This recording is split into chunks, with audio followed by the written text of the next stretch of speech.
Bonjour les enfants, aujourd'hui nous allons faire une petite dictée de chiffres. Alors déjà pour vérifier que vous connaissez bien vos chiffres et aussi pour vérifier si vous savez les écrire correctement parce qu'il y a des sens très précis à respecter quand on écrit un chiffre. Alors pour cela vous prenez une feuille et un crayon ou alors une ardoise et un feutre et on est parti. Alors on va commencer par le 5.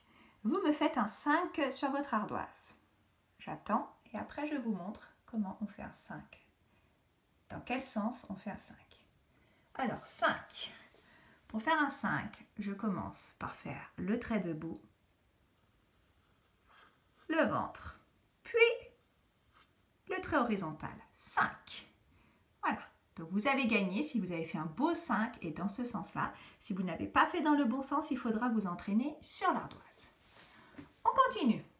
Ensuite, je vais vous demander de me faire un 9. 9. Est-ce que vous savez m'écrire 9? J'attends un petit peu, allez-y, faites le 9 et après je vous montre comment il faut le faire.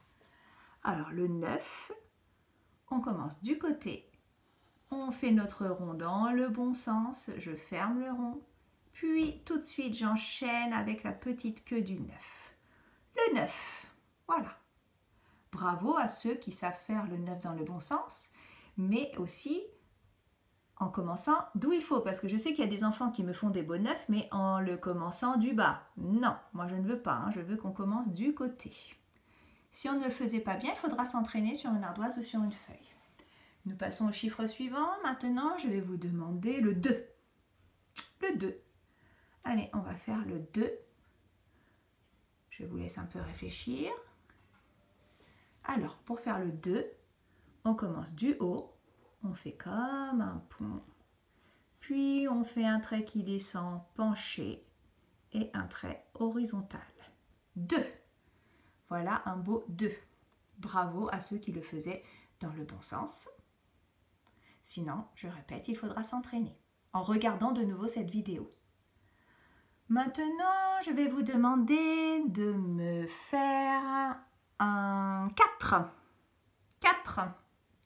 Allez-y, 4. Commencez bien d'où il faut. On commence souvent d'en haut pour écrire les chiffres. 4. Alors pour faire un 4, je fais un trait légèrement penché qui descend, un trait couché et le petit trait debout. 4. Voilà un beau 4 et on est parti du haut. Le 4. On regarde si on le faisait bien, si on ne le faisait pas, on va s'entraîner. Et le dernier chiffre pour aujourd'hui que nous allons faire, qui est très souvent à l'envers, je vais vous demander de me faire un 3. 3. Alors toujours, on commence du haut. Un 3. Pour faire un 3, alors là, ce qui est compliqué, c'est qu'on fait le rond dans le sens inverse que du sens qu'on fait habituellement en fait. C'est pour ça que souvent vos 3 sont à l'envers.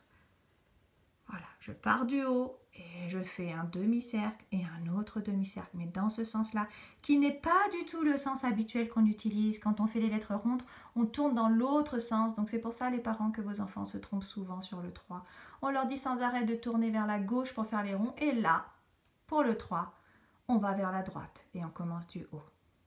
Voilà, c'est tout pour aujourd'hui. Je compte sur vous pour vous entraîner si vous ne faisiez pas bien vos chiffres, pour les faire dans le bon sens.